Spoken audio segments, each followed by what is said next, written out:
Jamaah Islam itu indah yang dimuliakan Allah. Rambut disebut-sebut sebagai mahkota bagi perempuan maupun pria. Setiap perempuan pasti berusaha untuk menjaga dan merawat agar rambut yang ia miliki tetap indah dan menarik. Meski menggunakan hijab, hal ini tidak mengurungkan niat muslimah untuk tetap merawat rambutnya. Tetap merawat nikmat dari Allah Subhanahu wa Ta'ala. Tapi jamaah yang di rumah tahu nggak sih? Ada beragam cara yang bisa dilakukan untuk merawat rambut. Mulai dari menggunakan shampoo hingga memotong rambutnya agar terhindar dari masalah-masalah kerontokan. Dalam Islam sendiri, ada dua pendapat mengenai hukum seorang wanita muslimah yang memotong rambutnya. Ada yang menyatakan haram dan juga ada yang mengatakan tidak boleh dan ada yang mengatakan boleh. Sayyidina Jabir bin Abdullah radhiyallahu an berkata, dalam hadis riwayat An-Nasa'i, Rasulullah SAW datang kepada kami, kemudian beliau melihat seseorang yang rambutnya acak-acakan atau tidak rapi. Rasulullah SAW menegurnya, apakah orang ini tidak memiliki minyak yang dapat dia pergunakan untuk merapikan rambutnya? Kemudian Syekh Kamil Muhammad Uwaidah dalam Fiqih Muslimah menyatakan, tidak diperbolehkan seorang wanita muslimah mencukur rambutnya kecuali suatu hal yang mengharuskannya. Seorang muslimah juga tidak diperkenankan menyambung rambutnya walaupun dengan rambutnya sendiri atau milik orang lain, rambut atau bulu hewan dan lainnya. Dalam hadis riwayat Muslim, Allah melaknat wanita yang menyambung rambutnya dan meminta disambungkan rambutnya. Maka larangan menyambung rambut ini dikeluarkan karena dianggap merupakan perbuatan menipu yang membohongi orang lain. Rasulullah SAW melawan tipu daya dan salah satu tipu daya perempuan adalah menyambung rambutnya. Para ulama dari kalangan Hanabilah menyebut, seorang perempuan dimakruhkan untuk memotong rambutnya selain pada waktu haji dan umrah. Sebagian ahli fikih dari kalangan Hanabilah juga mengharamkan perempuan untuk memangkas rambutnya. Hal ini berdasarkan hadis riwayat At-Tirmidzi, di mana disebutkan Rasulullah SAW melarang wanita mencukur atau menghabiskan rambutnya. Perihal ukuran panjang rambut seorang muslimah, Syekh Khalid Al-Muslih pernah berkata, hukum asal potong rambut bagi wanita adalah boleh. Lalu batasan potong rambut bagi wanita adalah selama tidak melanggar dua hal, yaitu satu, menyerupai laki-laki, dan menyerupai orang kafir. Masya Allah, jamaah, oh jamaah. Alhamdulillah. Alhamdulillahirrabbilalamin, kita masih di Islam itu indah ya jamaah. Dari tayangan tadi juga kita belajar ya, mungkin boleh aja kita ngikutin trennya tapi memang harus hati-hati gitu. Karena ada beberapa tren apalagi potongan rambut yang ternyata malah bisa ngebuat kita jadi masuk neraka. Nauzubillahi min zalik. Kita belajar banyak pada pagi hari ini jamaah. Dan siap-siap jamaah, kita akan masuk ke tema kita. Tema kita adalah tips jitu laki-laki menaklukkan wanita. Jadi siap-siap saja ya. Kita akan bahas pagi hari ini.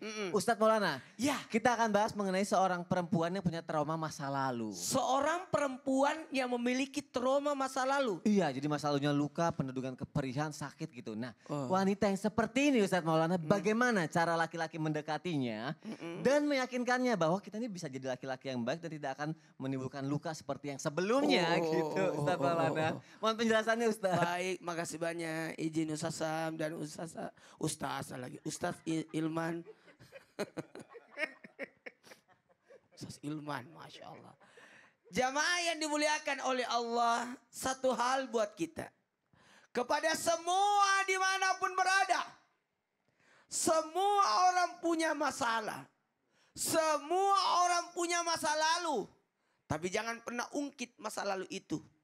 Jadi ketika kita mendekati sosok wanita, katakan padanya, jangan pernah ceritakan masa lalumu kepada aku, karena aku mau menata masa depan. Masya Allah. Status. Saingan Ustadz Hilman nih. Buat bikin status Kalau nih. aku itu, kalau ada Ustadz Ilman, selalu mau bikin quotes. Bagaimana solusinya? Pertanyaan Mas Sony bagus banget tadi. Bagaimana solusinya menghadapi wanita yang memiliki trauma masa lalu? Yang jelas, yang namanya ketika kita akan menikahi seseorang, maka terimalah dengan lapang dada. Sekali lagi, terimalah dengan lapang dada. Ketika engkau menikahi seseorang wanita dan ternyata dia punya trauma, ayo ajak dia untuk tidak terjadi trauma itu. Oh, kayaknya dia tidak apalagi Fabio, Pibo, apa? Fobia. Ya itu. Fabio. Fobia. Oh, fobia. Fabio. Fobia. Fabio. Fobia. Yang di rumah ketawa juga kan? Iya pasti. Fobia dengan ini, ya jangan. Ya, pokoknya jangan pernah pertemukan aku dengan ini. Jadi apa yang dia benci jangan lakukan. Apa yang tidak suka jangan lakukan. Jangan, kasihan. Maka keluarkanlah semua hal yang mengganjal hati.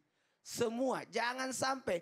Maka yang terbaik ketika kita sudah menikah dengan sosok wanita atau berusaha untuk mendekati wanita dan ternyata dia punya masalah. Begitu pula nih, wanita kalau didekati sosok laki-laki kayaknya dia punya masalah deh.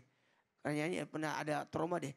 Kalau begitu jangan sampai trauma itu terngiang-ngiang lagi. Makanya harusnya jaga jarak dari sang mantan. 1, 2, 3. Jaga jarak dari sang mantan. Maaf ya, jangan salah paham. Mantan apa? Mantan pacar. Maaf, Islam tidak mengenal itu. Yang dimaksud di sini mungkin dia pernah terjadi perceraian. Nah, maka jaga jarak dari orang itu. Nah, sibukkan diri dengan hal-hal yang positif. Itu caranya. Untuk menghindarinya bukan berarti kita membenci dia, tidak. Tapi kita menyibukkan kita dalam hal-hal yang positif. Itu yang paling penting. Apalagi karena siapa yang berada dalam hal positif tidak berada dalam hal negatif. Dan percaya ada rencana yang lebih baik terdepannya. Makanya mohon maaf tanpa menggurui, hanya mengingatkan. Karena menata itu luar biasa. Menyusun itu luar biasa. Dua sisi yang berbeda. Maaf ya tanpa menggurui hanya mengingatkan kepada kita semua yang lagi diuji punya masalah. Ingat, rumah tangga itu rumah yang bertangga. Pasti ada masalahnya. Dan jangan menambah masalah yang lalu. Bahkan apalagi ini kan bukankah Allah sudah menutup? Ya. Menutup dosa, jangan diungkit-ungkit, kasihan. Oke, berarti tidak perlu mengungkit lagi, tidak perlu memikirkan masa lalu, tapi menatap masa depan ini ya. Kata untuk ada seorang datang kepada Rasul, ya. Ada datang kepada Rasulullah, ya Rasul, anakku itu pernah begini, kata Nabi, sudah jangan pernah dibicarakan, dia sudah mau menikah. Oh. Yang masa lalunya. Nabi sendiri loh. Nabi sendiri tidak membahas itu ya. Jangan bahas itu. Dia sudah menikah. Baik, Masya Allah. Terima kasih Ustadz Maulana untuk penjelasannya. Semoga dengan kita memplanningkan masa depan kita bersama pasangan, insya Allah rumah tangganya semakin baik ya. Karena menatap masa depan lebih baik bersama pasangan ya daripada berdiri dong. Standing close dong. Standing close dong. Saya suka banget kata-katanya tadi. Terima kasih. Bisa diulang? Enggak bisa. Lupa. Kan itu kata-kata Ustadz Maulana tadi. Baik, jamaah kita lanjutkan lagi yuk. Setiap orang punya caranya deh untuk menaklukkan wanita atau calon istrinya ya. Atau pasangannya gitu ya. Tapi ada satu hal nih, pasti jamaah juga penasaran. Aku penasaran banget. Pengen tahu deh Ustadz Syam. Cara Rasulullah ini untuk mendekatkan diri kepada wanita atau calon istrinya itu seperti apa, sama seperti kita gak sih kayak manusia-manusia biasa ini Ustadz Syam? Mohon penjelasannya Ustadz. Baik, guru Ustadz Hilman, Ustadz Maulana, Mas Soni, serta guru-guru kami yang dimuliakan Allah Subhanahu wa Ta'ala. Bismillahirrahmanirrahim. Alhamdulillahirrabbilalamin. Wassalatu wassalamu ala ashrafil anbiya wal mursalin. Sayyidina Muhammadin wa ala alihi wa sahbihi ajma'in. Asbahna wa asbahal mulku lillahi rabbil alamin. Subhanaka la ilma lana illa ma 'allamtana innaka antal alimul hakim. Rabbi shrah li sadri wa yassir li amri wa hlul 'uqdatam min lisani yafqahu qawli waj'al li wazira min ahli amin amin amin ya rabbal alamin. Ba'da an aqul a'udzu billahi minasy syaithanir rajim. Wa ma أرسلناك إلا رحمة للعالمين. Dan tidaklah diutus baginda Nabi SAW kecuali menjadi rahmat bagi semesta alam. Maka kebaikan Rasulullah dirasakan oleh semua orang. Kalau ditanyakan bagaimana Rasulullah mendekati wanita, tidak pernah Rasulullah mendekati wanita. Dia yang didekati oleh para wanita. Dia yang diinginkan oleh semua wanita untuk menjadi seorang pendampingnya. Maka baginda Nabi SAW tidak pernah sama sekali mendatangi orang bahwa saya menginginkannya. Tidak, subhanallah. Rasulullah diinginkan oleh semua orang. diinginkan oleh semua orang untuk berdekatan dengannya. Bahkan banyak sekali di antara riwayat-riwayat mengatakan bahwasanya Nabi SAW menawarkan siapa yang ingin berdekatan dengannya di surga. Orang-orang berebut untuk berdekatan dengan baginda Nabi SAW. Di mana ada Rasulullah, di situ orang-orang akan berkumpul ingin berdekatan dengan baginda Nabi SAW. Namun jikalau dilihat bagaimana Rasulullah menikahi para wanita, maka ternyata ya, satu kisah kita ambil daripada Ibunda Sayyidatina Khadijah radhiyallahu anha wardaha, bagaimana Ibunda Khadijah menikah akhirnya dengan Rasulullah SAW dikarenakan kejujuran daripada baginda Nabi SAW. Satu karena kejujurannya. Pada saat itu Rasulullah SAW berangkat ke negeri Syam untuk berdagang ya, berusaha. Kemudian ternyata yang dibawanya adalah barang-barang jualan daripada Ibunda Khadijah. Ketika beliau berjualan dengan kejujurannya, ini menarik hati daripada sang bosnya tadi, Ibunda Khadijah. Kemudian yang kedua, kecerdasannya. Tidak pernah Rasulullah SAW berjualan dalam keadaan rugi. Jadi selalu Rasulullah SAW memutar barang dagangan tersebut sehingga keuntungannya jauh melebihi pedagang-pedagang yang lainnya. Rasulullah misalnya ke satu negara, ke suatu daerah, beliau menjual, menghabiskan, kemudian membeli barang-barang yang tidak ada di daerah selanjutnya. Ketika pindah ke daerah selanjutnya, Rasulullah begitu pun selanjutnya. Sehingga bukan hanya balik modal, tapi ternyata keuntungannya luar biasa. Maka kecerdasan beliaulah yang membuat hati daripada Ibunda Khadijah terpikat. Kemudian ada satu riwayat menyebutkan bahwasanya khairukum li ahli wa ana khairukum li ahli. Nabi SAW mengingatkan kepada kita semua untuk berbuat baik terhadap keluarga kita. Berbuat baik terhadap wanita. Jadi bagaimana Rasulullah SAW memperlakukan para wanita, maka istri-istri beliau selalu berkata, saya yang paling disayang. Tidak ada yang merasa, dia yang paling disayang. Kayaknya Ibunda Aisyah ada yang paling disayang. Kayaknya Ibunda Khadijah yang paling disayang. Semua merasa bahwasanya saya yang paling dicintai oleh baginda Nabi SAW. Saking Rasulullah memuliakan istri-istri beliau. Memuliakan manusia. Dan ternyata Islam datang untuk hal tersebut. Dahulu sebelum Al-Quran diturunkan. Sebelum baginda Nabi SAW diutus. Wanita tidak punya hak sama sekali. Hanya menjadi pelampiasan nafsu. Namun ternyata turun Al-Quran memuliakan wanita. Lirrijali nasibun mimma iktasabu walinnisa'i nasibun mimma iktasabn. Laki-laki ada bagiannya, perempuan juga ada bagiannya. Maka begitu adilnya Rasulullah SAW. Satu daripada kejujuran, yang kedua daripada kecerdasannya, yang ketiga daripada keadilannya Rasulullah SAW. Dan yang terakhir tentu saja daripada akhlak mulia daripada baginda Nabi SAW. Masya Allah, Rasulullah tidak mendekati tapi Tidak pernah. ternyata. Ngapain seorang yang paling sempurna yang diciptakan Allah mendekati. Waduh, gitu. berarti kalau mau didekatin harus akhlaknya kayak Rasulullah dulu. Oh iya dong. Wah, Masya Allah. Terima kasih Ustaz Syam Amin, untuk penjelasannya. sama-sama. Tuh, buat jamaah tuh yang lagi mendekati perempuan, Masya Allah, dimuliakan wanitanya. Coba. Tadi bilang apa? Jadi kalau kalau mau mau didekati akhlaknya harus bisa kayak Rasulullah iya. dulu dong. Kan yang nonton begini. Oh, kalau begitu aku enggak usah dekati wanita ya. Tunggu wanita mendekati. Hey, Hello. Kita bahas aja pagi hari ini biar bisa mendekati dengan cara yang baik. Deketin juga keluarganya. Jadi deketin wanita, deketin juga keluarganya. Oh, iya Itu dong. tipsnya. Karena wanita punya karakternya beda-beda. Ada yang cuek, ada yang mungkin jutek pada awal ketemu, ada yang agak-agak sombong atau jual mahal gitu kan. Ada tipsnya nih. Mungkin kita bisa belajar cara menaklukkan wanita seperti ini dari Ustadz Hilman. Kira-kira ada surat-suratnya gak sih? Misalnya kita bacain ada ya. nggak tipsnya? Iya, bacain biar bisa deket gitu. Gampang takluknya Ustadz Hilman. Mohon penjelasannya Ustadz. Iya, Masya Allah. Karena Masya Ustaz Allah. Hilman itu terkeper-keper perempuan. Wah. Baca statusnya. Kelepek-kelepek ya. Masya Allah. Ustaz Maulana, Ustaz Syam, Mas Soni dan seluruh jamaah Islam itu indah yang dirahmati Allah. Assalamualaikum warahmatullahi wabarakatuh. Waalaikumsalam warahmatullahi wabarakatuh. Alhamdulillah wassalatu wassalamu ala rasulillah la haula wa la quwata illa billah amma ba'd. Bicara tentang bagaimana seorang laki-laki melembutkan hati perempuan, yang harus dipahami oleh seorang laki-laki, perempuan itu adalah makhluk yang mulia dan istimewa. Maka cara memperlakukannya pun juga harus istimewa. Karena dia istimewa. Kalau kita bicara tentang Ustaz, gimana kalau perempuan ini cuek, jutek, sombong dan seterusnya.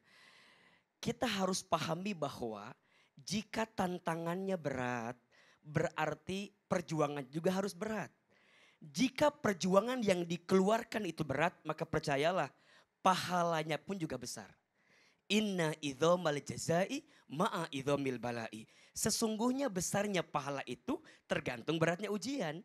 Makanya seorang pria, jika engkau dihadapkan dengan seorang perempuan yang rasanya sulit gitu ya, untuk bisa kita taklukkan, maka percayalah dia berarti adalah perempuan istimewa dan berarti kita harus mengistimewakan cara kita memperlakukannya.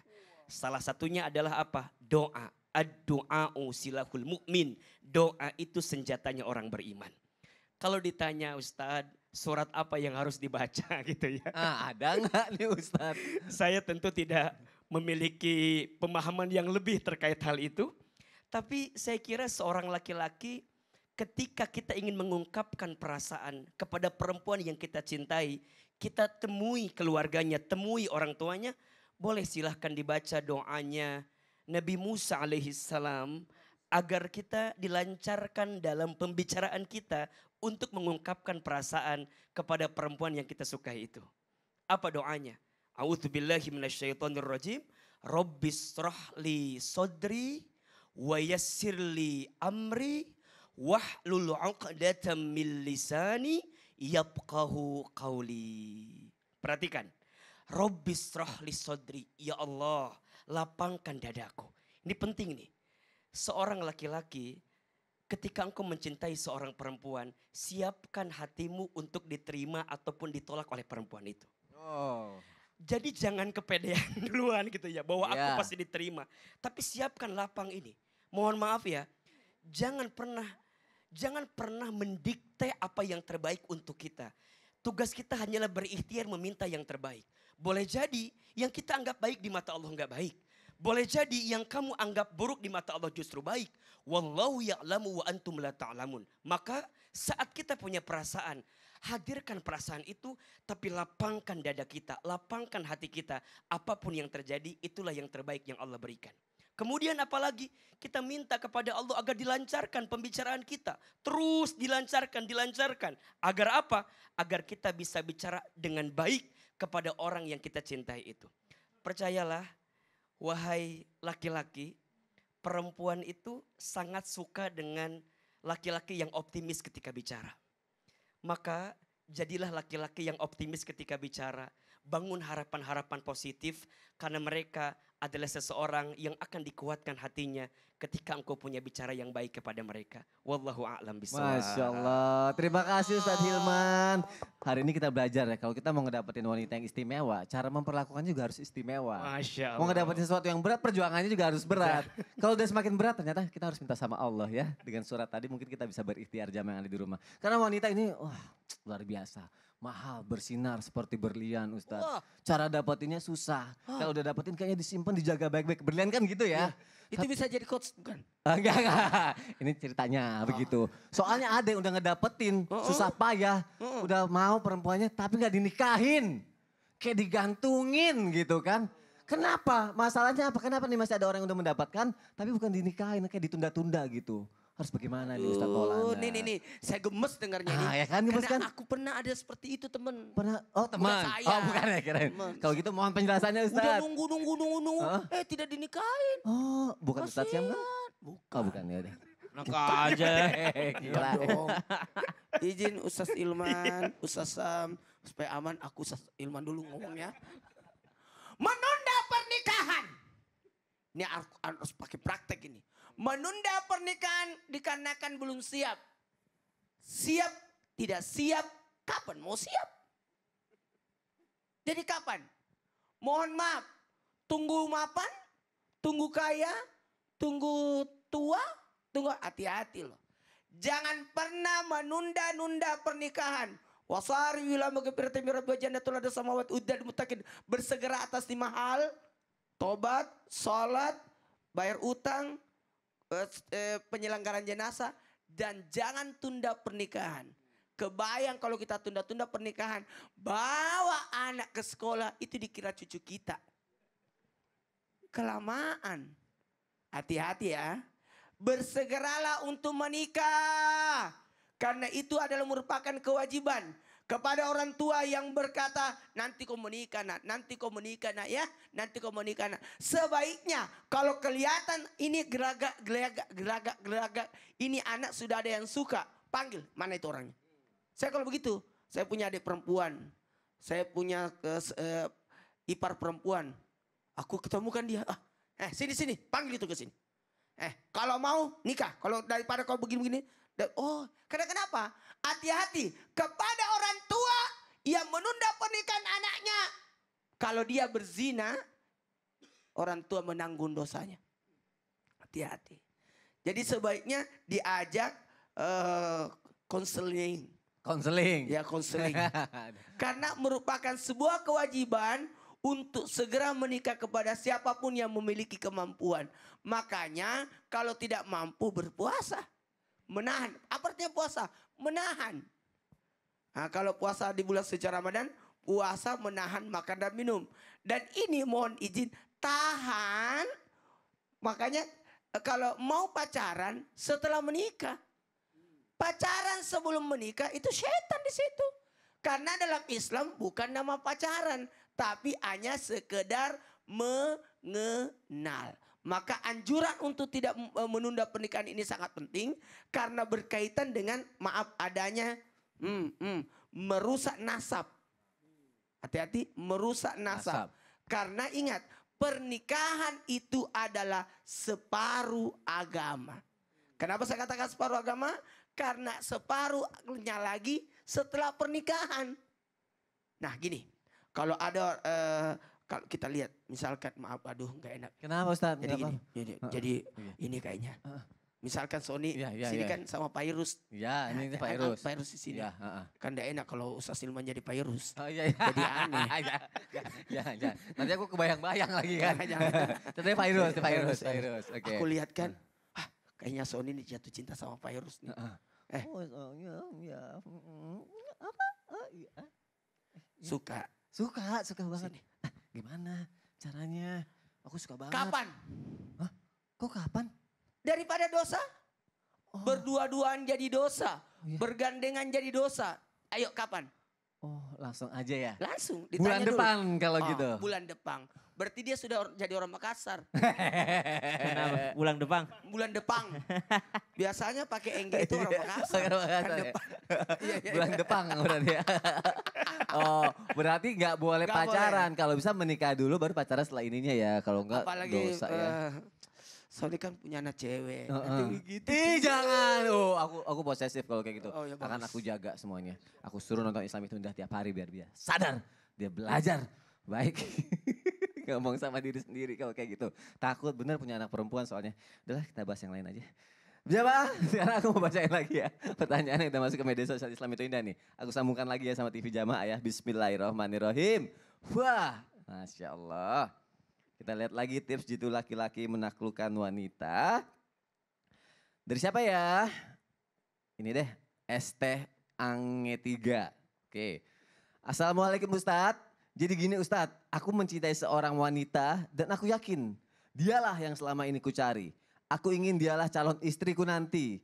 Bolehkah aku minta amalan agar dia mau menjadi calon istriku nanti? Ini harus dijawab sama guru-guru kita nih, satu persatu ya kalau gitu ya. Dari Ustadz Syam kalau gitu. Boleh kamu minta? Boleh dong. Minta apa aja sama Allah. Pokoknya kalau minta detail, rinci, kemudian minta juga sadar diri. Minta sadar diri. Kok gitu? Jadi setelah minta kriteria wanitanya, minta untuk sadar diri. Ya Allah sadarkanlah diriku kalau dia terlalu tinggi untuk ku gapai. Iya benar. Benar-benar minta apa aja boleh dan harus minta untuk sadar diri Minta juga ya. sadar diri. Oke, kalau Ustadz Maulana. Mintanya di salat istikharah. Minta. Dan jangan pernah ragu. Keyakinan. Ya Allah dekatkanlah dia padaku. Ya Allah anugerahkanlah aku bisa bersama dengannya. Jadi seperti itu. Maka Allah. Gitu ya. Nih, pembahasan wanita ini menarik banget. Nanti dibahas lagi ya. Iya. Ustadz Ilman sekarang. Iya, kalau saya ada 3S tips. Wah, kalau 3 begitu. S tips agar Kalau kita aku tadi bilang 3 bisa mendapatkan kebaikan seorang perempuan. Apa aja? S pertama, sholat. Sholat. Yang wajib diperbaiki, Iya. yang sunnah ditambah. Iya. 2, sedekah. Sedekah. Oh, Dan iya. yang ketiga, silaturahim. Oh. Jodoh Masya Allah. itu tidak akan kemana, tapi dia pergi kemana-mana. Makanya harus dikejar oleh usaha yang sesungguhnya. Masya Itu. Allah, terima kasih Ustadz Ilman. Sama-sama. Nanti 3S ada juga ya, nanti setelah iklan ya, jelasin 3S dari Ustadz Maulana Harusnya ya. 3S juga Oke, tadi. dipikirin dulu. Tapi sebelum itu aku mau kasih lihat ini sama Ustadz Maulana. Apa sih? Nih, Wow. cantik enggak? Wow. Cantik Beruntung banget kan? itu cowoknya ya. Iya, kalau bisa dapet yang kayak gini, perempuan Wah. seperti ini cantik banget. Masya Allah, tabarakallah. Masya Allah. Ingat tuh Pak Irus. Gak boleh bilang begitu. Pak Irus nonton loh. Enggak ini maksudnya enggak dari perempuan cantik ini aku ada yang mau aku tanyain sama Ustadz Maulana. Jangan. Maksudnya Jangan memuji wanita kalau kita sudah punya istri. iya, Itu maksud bisa jadi aku ada pengen godaan. tahu Ya, Ustadz ya, Maulana ya. kriterianya seperti apa. Ada nggak yang seperti wanita ini nih di sini nih tuh cantik, berhijab, Masya Allah ya kan? Ya, Janganlah ceritakan seperti itu. ya pasti jamaah penasaran nih kenapa nih aku ngasih tunjuk wanita seperti ini ya. Jangan kemana-mana nih, tetap di Islam itu Indah. Jawabannya nanti nggak lama kok. Jamaah, oh jamaah. Alhamdulillah. Jadi ditanya kriteria.